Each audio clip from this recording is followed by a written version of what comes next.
Hi everybody, welcome back to another episode of the Ben Taylor podcast. This is brought to you by the Superyacht Services Guide, and today we're here with a business that's it's at the core of the superyacht industry to make everything work. It's a really interesting service, and I'm here with Maurice, which everybody seems to know around here. Yes. So then there's probably going to be people walking by saying hi.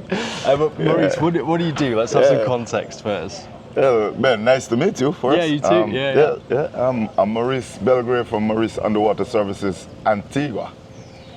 Yeah, here we offer underwater services like our name suggests, and untangling anchors, hull scrubs, propeller changes, and search and rescues. Like you see on my tag note, it says, recover your Rolex, which we've done. Yeah. And I have always thought when things go overboard, it'd be worth a little snorkel around, wouldn't it? It's not always that easy. It's not always that easy. No. Yeah, I'm sure. And also there's a lot of rescues out at sea. So we have like three crafts that we dispatch.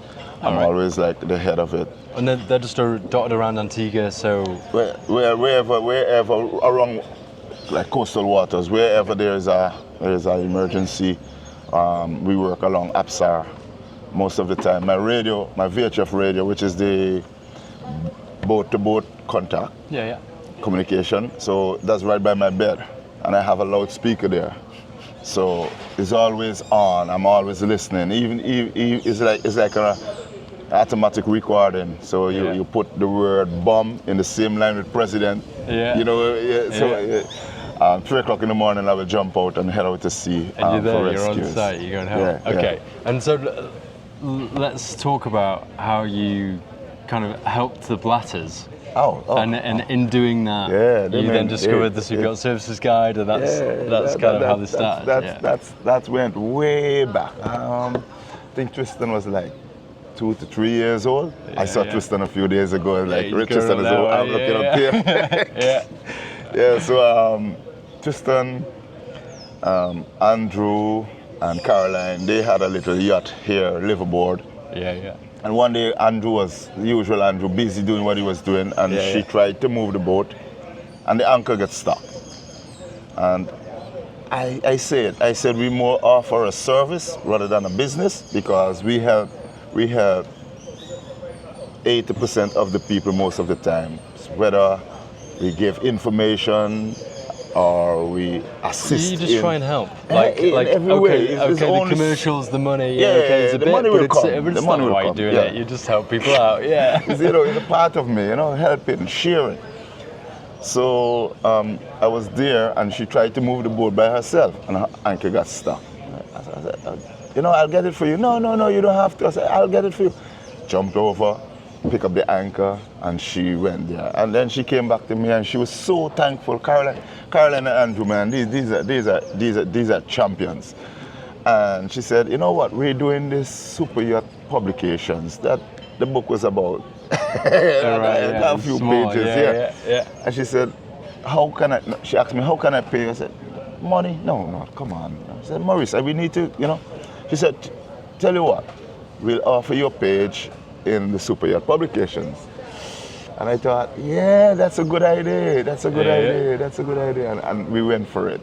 And so we had free publications for years, and we grew more than just meeting. So every Christmas there was a line sent, and then until the unfortunate passing of Andrew, it really touched. I know Caroline and the kids were there, but also, get back to us, because we also knew Andrew and the person he was. So from then, I still keep in contact. I saw Tristan came down as a crew on a yacht. So, wow, Tristan is as crew now. It made me feel old. And then I saw Caroline. I was hoping to see Caroline this boat show, but she still has to do her motherly. Still has to be a mother. So the blatters, they've been very, very nice to me. Okay, and talk me through a few of these services. So it's it's underwater services. What kind of things does that encompass? Nastiness. Nastiness. Worst. Things going wrong below the every waterline. Every day, people, you know, I said to people, everybody comes to me, Maurice, I want to learn to dive. Diving makes money. I said, nope, wrong client. Yeah. You have to have the love for this career. Yeah. I said, career. Right? Unfortunately, it's my hobby, so I don't get tired. Yeah. You love it. Yes, so you have to have the love for it. So here, as you can see in the background, there's a lot of yachts on the marina. Yeah. And they are motor yachts. So years ago, when we started, I could have used one lifting bag. It's like a hot air balloon. Right. Yeah. That you will take. So the thing is, you have to start swimming. A boat called and said, listen, after we have 15 boats on the marina, we need to leave. Every boat has dropped 2 anchors. Port, which is the left, starboard, which is the right. Yeah. So the first boat came in and dropped both anchors. Second boat came in, and they have to put it at a certain degree, so you, because of the wind direction, to So hold you got these it. Y shapes going out all the way along. Exactly. Right. Yeah. So the first boat come in and drop 2 anchor. Yeah. Second boat. Second one goes there. Yeah. Third boat comes right here. Yeah. And So by the time the end of the show, you have the first boat now want to leave first. So you have right. So you got this 5 overlap, chains over there. Yeah. Right, and you want to leave first, but my anchor's actually laying over yours. Problem. And some captains decide to empty the chain bin. So sometimes we start searching the anchor. We say we're going to Montserrat. So you have 5 over the starboard, 4 over the port. So you have to come now with a bunch of buoys with lines. So we start from the yacht that wants to leave. Yeah. And they're going to tell you, we want to bring back the starboard anchor. Okay. So we start on the bow of the yacht. Let's say yacht Alfanero. Okay. So we start here on the bow, and we swim. We dive the chain. So the chain now is buried in the mud also, yeah? Yeah. So every offending chain, every chain that has crossed that chain, the Alfanero's chain, we have to mark everyone.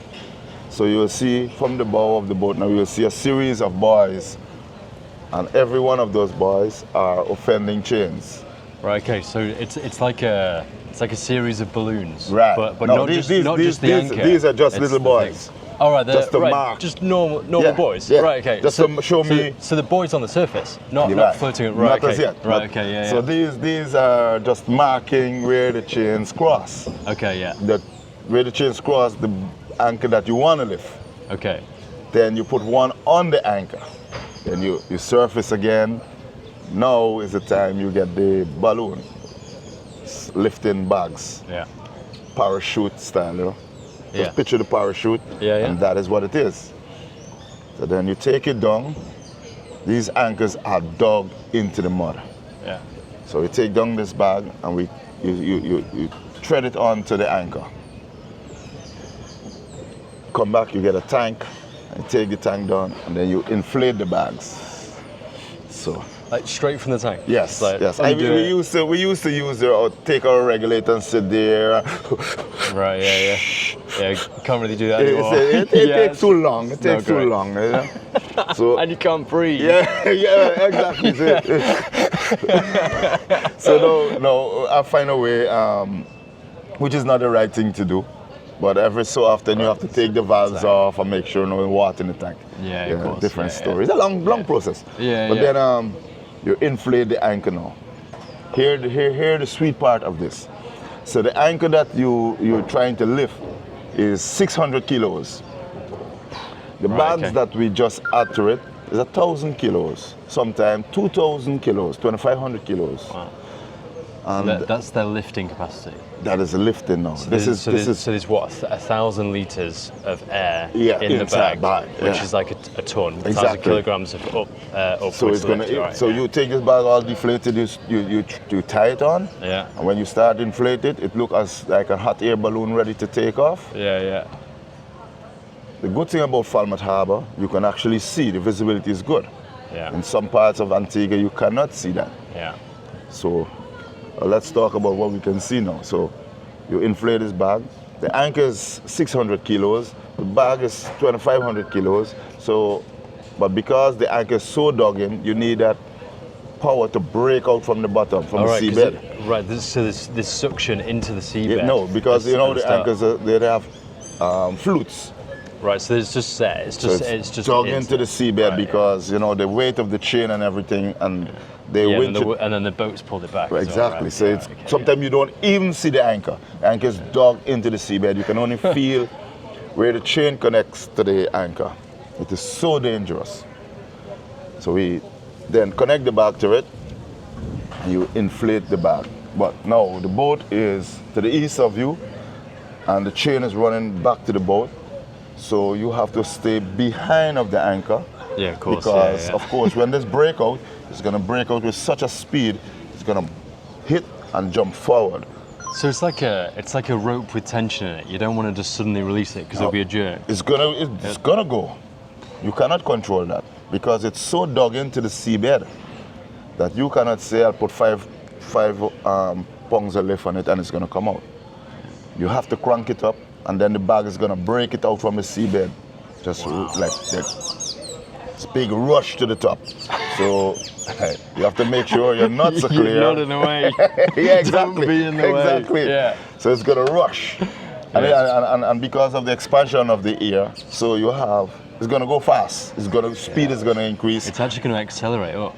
Yeah. Exactly. So you stay behind of it, all flutes pointing away from you, chain going the other way, and then so like my boys now, they're still not, even though they've been doing this, there's still fear of this anchor breaking out. So you can stay there, you can watch, you can see on the seabed, it's cracks, it's breaking away. Yeah. So it's coming slowly and then boom.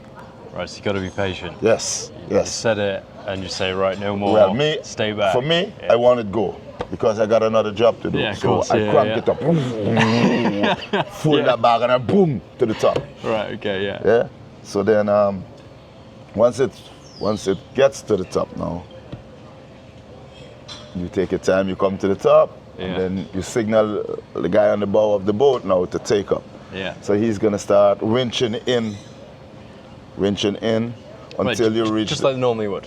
Yes. Yeah. Right, okay. But no, because we have offending chains, and we have these little boys marker, we're gonna winch until you reach there and stop.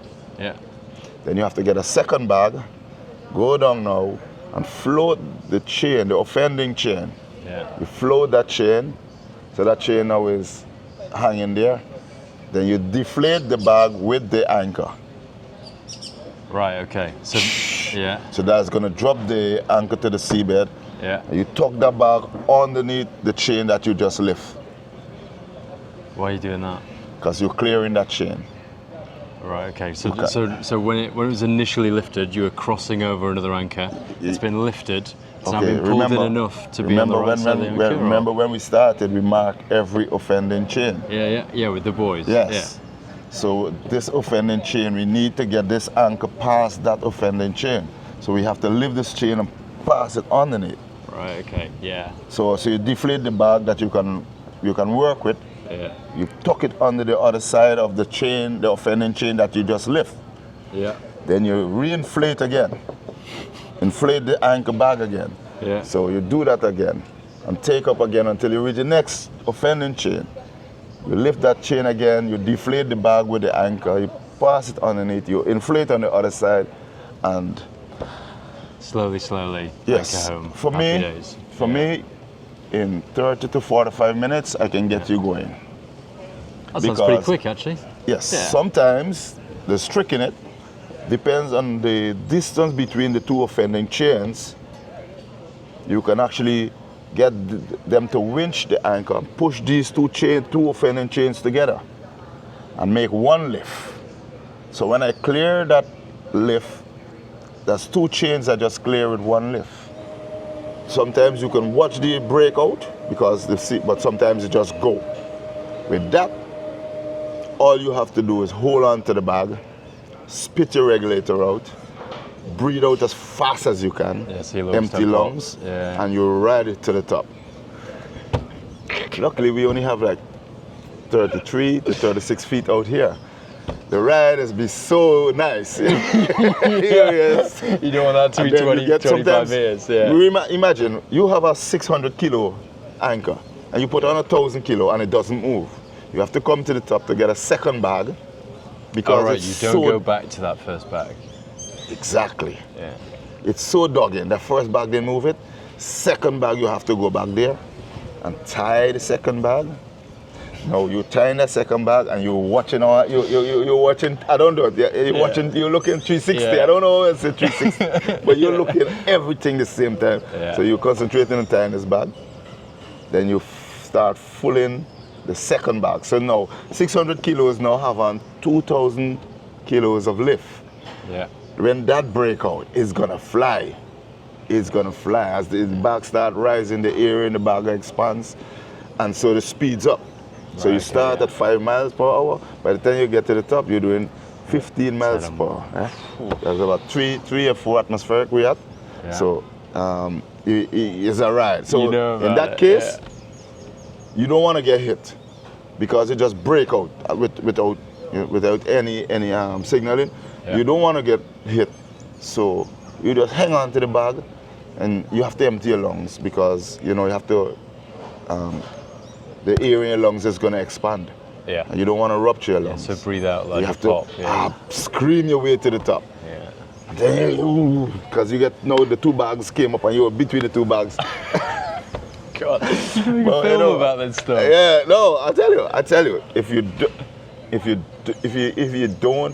don't use this as a career, don't come and tell me that you want because it makes money. It's not a one-off or a holiday activity. And this is commercial diving. People see us here and see what we do, and sometimes you take an invoice about $200, $250. They cried.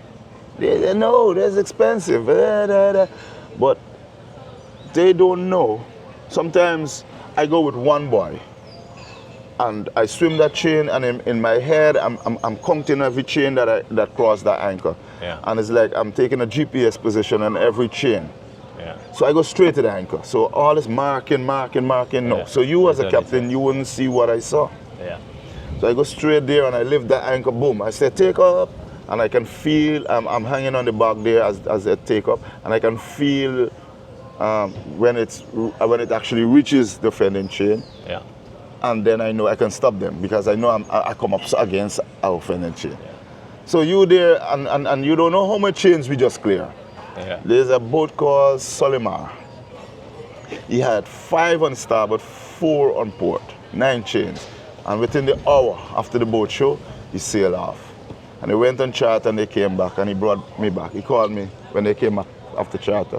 Maurice, I got something for you. And he had his hands like that. And he gave me an Invicta watch. He gave me an Invicta diving watch. I wore it one time, still home. Something I cherish. Nice. We do meet, I tell you. They know what it takes. Yeah, exactly. They know what you're doing. We do meet nice people, and on the other hand, sometimes you meet some real people. It's easy to look at it and go, okay, well, they just float the anchor up and then we pull it in, happy days. It's a bit more. It's more than just watching a bag floating in, actual floating in, and with the anchor, okay, all clear. It's more than that. Plenty more than that. Even now I'm explaining it to you, I'm not giving justice. The risk. Tell you what, a few nights ago, we were supposed to do a job at 1700 hour. Okay, yeah. We went to the captain. No, can you hang on a bit? 18, 19. Yeah. There's Place 3 hours is dark. gone. Dark. Yeah. Well, again, it's your mind. I always say I'm a soldier. I can go to war. My boys, they would never venture out in the dark. Yeah. So I had another job that I was doing. I just got home and just was eating because we haven't eaten for the day. Yeah. That's the next thing. Sometimes you're so busy you can't eat. Yeah, you're in a war. You can't just sip a drink or exactly. have a sandwich. No. So I just got home. I took off my wet clothes and pulled my dry pants on. And Kevron, my head diver, he said, Maurice, you need to come down here. These guys ready to leave. What do you mean? Can they not go tomorrow? No. They have the owners on board and the captains.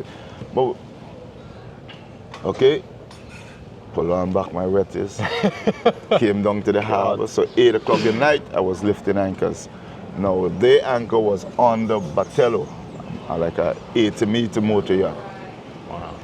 So I have to let them know that I'm going to be passing underneath. This is in dark. This is in dark. This is in dark. Right? So all of that, what I explained to you first about the breakout and everything, I'm doing this in the dark. Do that, so no then, visibility. No, you become a lobster. So no more. Maurice the lobster. No, exactly, no more sightings. So you have to rest your foot. Your way. Yeah, you have to rest. Well, okay. My And you know what this have done to my life, Ben. So I have a screw to put in. I'm fixing something at home, and there's a screw to put in. I'm looking there, and I cannot get the thread catch. Then I close my eyes. Then you can feel it. Then so that is what it has done to me, the impact on my life. Yeah. So like that now, I can't see anything. So you feel, hoping there's no sea urchins there. Yeah. Because I don't use gloves. Okay. You want the actual feel for me. My mom, I hope my mom won't watch this video. You'll be in a lot of trouble. She was a nurse and she never ever wanted me to dive. Yeah. Never. And then you're doing this stuff. I know it, I enjoy it. It's my hobby. Okay. But I rest my foot on the anchor. Yeah. And then you start inflate. And so you can feel. You feel it lifting, like you feel your foot. Like and then the bag is going to start. So you're pulling the bag at eye level. And then you feel the bag start, the eye level now becomes over your head. So you know it's going. Yeah. But you're standing behind of it still. You must feel where the stock connects to the chain. So you know you should not be that side of it. Yeah. So you come from the back of the anchor. Yeah, of course. So once you're there, it's never going to jump back towards you. It's always going to jump forward towards the boat. Yeah. And yeah, that's I mean. And you're out of the way. Sometimes I wonder why. But I have 4 daughters, and now I have a granddaughter. I bet they're just as worried as you are. So Stop doing this, Dad. I have to every day pain. I drink a painkiller or flu. Sometimes I force it. When I blow, I have, mucus with blood, streaks of blood. Because to be honest, it's not an easy road. It's not an easy road. Yeah. I mean, and so outside of moving the anchors, what are the other services? You mentioned salvage and that kind of stuff. Yeah, we did. We like my guys are over there right now. You can see the dive flag over there. Oh yeah. So they just finished scrubbing the hull of this dark blue yacht here. Tina. Yeah. So what happens? The anti-fouling paint, the paint that they put on the bottom to prevent growth, is not like before because of the environmental people and everything. Yeah. So now certain chemicals are not allowed to put in the paint anymore. Okay, yeah. So the bottom paint is similar to the top side paint. So it's not like you take top side, so it will grow. Right, so ever so often you have there'll be loads of bow fouling all down it, just below the water line? Below the water line, yeah. So there's that. Right. Yeah. And so you have to scrape. We use the taping knives, drywall scraping knives. So when I go to the States, I go in Home Depot and I pick up all of the shit. All, because we cannot get them here. Right, okay. Or what we get here is not good quality. Right, okay, yeah. So you have to scrape and then wipe. And this is what I'm doing here is one action. Scrape. So you got to do it quick. Scrape, wipe, or done, else, carry on. Imagine you have a boat like Motor Yacht A. Yeah, big one. Yes. Yeah. So it becomes an involuntary act to you after, and there's nothing to hold you up. People say, well, you hang on ropes? No. So again, your lungs is like a flotation bag. Yeah. So you involuntarily, you take in air and you rise, and every time you take a breath, it brings you up. Yeah. So and then you breathe out, you drop. But you're in scuba gear. Scuba gear, but we don't use BCDs. We use just long hose. Just a long hose. With the reg on the end. We have what we call a hooker. Okay, yeah. I can see the line just on the surface. Yeah. We get problems when we are. Yeah, and the bubbles are down the front. There they are. And you're not kicking. You're not doing much kicking. Right, it becomes an involuntary act. So you know when to dump, You know, just do it, you just kinda get so it, maybe yeah. we can start the movie Karate Kid. Yeah. Oh yeah, you're scraping and you're Do wiping. this action 1,000 Yeah, times, then you're ready to go exactly. to the boats. Yeah. So yeah, so then we clean. Yeah. Then we'll have to scrape the propellers because a lot of crustacean, barnacles and stuff, they love that. They hold on to the propellers. Yeah. So we scrape them back and then polish them with wet and dry. So make them shiny again. Yeah. We change the sacrificial metal, because where you have this similar metal, you have what you call electrolysis. Yeah. So the scientists have came up with this idea to put the sulfur metal, which is like zinc. Yeah. Yeah. So you attach it to the boat. So sometimes you have to change those. You also change propellers. Propellers, again, is not like the conventional fan blade where it just one set pitch. Now you have max prop, you have variable there's loads pitch. of different types. So, Yeah. Twin props, big props, yeah, small exactly. props. And the blades rotate. works. So sometimes you have to take them off on the water. Do not drop anything. Do you do the big propellers? Yeah. So we use a float bag again when they come off and hold the boat? we have big plates that goes behind the propeller with threaded bolts Okay, yeah. and big hydraulic jacks. Oh, right. Oh, wow. So just to get enough force to pull them off? Pull it. And then with a sledge. Yeah. I had a diver in mind, like, Yeah. feet on the other propellers Yeah. and pulling it with your hands, but it's hydraulics. I have right, a container okay, with all these gears. Yeah, It's unimaginable the amount of things we have Stuff to do that you on the need. water. Yeah. Yeah. Again, so that is that with the hull scrubs, the prop Yeah. changes. Yeah. Ever so often people misread the GPS and end up on the rocks. So we're at home, 3 o'clock in the morning, and you hear Mayday, we're sinking. Yeah. So what I did, I just bought a big box truck like they have in England. Because I did some work in England. Oh, yeah. I did some nursing in England. I was a home care nurse Oh, right. in England. So what I saw, when you call an agency, they send this cargo van. Right, yeah. So I did that. You saw the box trailers that Yes, they just yes. kind of hook up and go on. Everything is in that truck. So when I park it here, Yeah, I just seen it this right. morning. Yeah, yeah. So when they say the Mayday, I jump on it, call all my guys, who can meet. We get down here, we jump in the boat, we head out, crash pumps. If it sink, well then it's not a rush anymore, because we'll have to get things together. Yeah. But if they're sinking, if they're taking on water, There's a chance to save you it. can save it, which Yeah. we've done 3 o'clock in the morning, Well some done. things like that. Yeah, yeah. So again, I am always the one to jump over the side, swim into that boat, Yeah. and that is what. Yeah. It's no. I don't want to say there's no fear, but for the But for the there's love, a lot of danger. yes, for the love of saving, and I will go.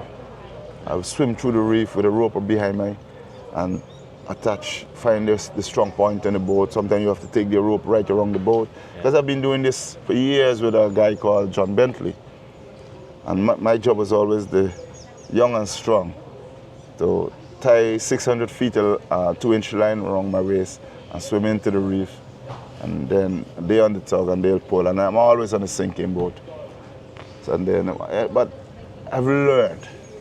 And I enjoy teaching young, because things have changed a lot now, Yeah. There's not much for the youngster. They're thinking about going other ways.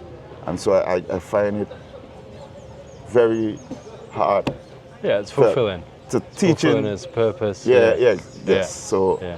like now I have a 14-year-old, and he was being with me from maybe 9. But he's diving, he's pushing his weight with the other big guys. He's doing his thing. When school is out, he's here. I have another young fella there. He's about 18. He's also doing the thing. And we teach and we party. That's the next part of Maurice Underwater Service. Yeah. We party for the boat show and the sailing week and all of that. I'm the best dancer. Yeah. So it's work hard, play hard. Yeah, play harder. Awesome. Yeah. Awesome. So, but now I've gotten a bit wiser. I'm not saying older. I've gotten a bit wiser. Yeah. So we don't really drink like before. Yeah. But that's the call of. You got to go. No. Yeah. So you realize the ringtone was different from the others. So Yeah, even when I thought you were about even to when swing the up engine here. is running, I can hear that. Right. Yeah. Right, so but all in all, it's been wonderful years meeting people, sharing ideas, and helping and sharing a service.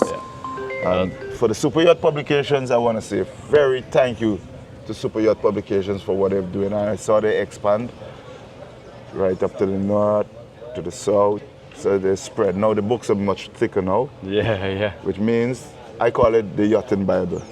Anything you want there. Also, before I forget, we also offer, because of so much information sharing, I'm calling taxi guys. So my wife now, we're into the taxi business. All right, yeah. So we got a taxi business, and it's called Bubbles Taxi. Bubbles Taxi. Yes. There we go. I introduced it to her just now, and then we've built a little apartment on top of the hill. Again, Rose of Sharon. So we have diversified a little bit, but it's just for the love of humanity. Whatever we do, we just think about other people and their well-beings. And so that's only how we can help. Along the line, you're going to be paid. Good man. Maurice, thank you so much for sharing your story. That's It was a awesome. pleasure. I'm going to be talking about that quite a lot and sharing the video. I will sit here and give you stories and stories and stories. It's never ending. Every day there's something to tell. Something's going to Something happen. to tell. Yeah. During sailing week, there was a little boat from the sailing at National Sailing Academy. Yeah. 6 Antiguans on board. The whole rudder ripped right out. They were sinking. I was there. The flag. I said my boat is the flag carrier. Always the biggest Antigua flag. If you look in any magazine and you see the Antigua flag among the yachts out there, that's me. That's you. And the big pink shirt. Pink shirt. Yeah, Pink shirt. Yeah. The pink shirt. You're So what taking care happened? of. They pulled the rudder out and started taking water.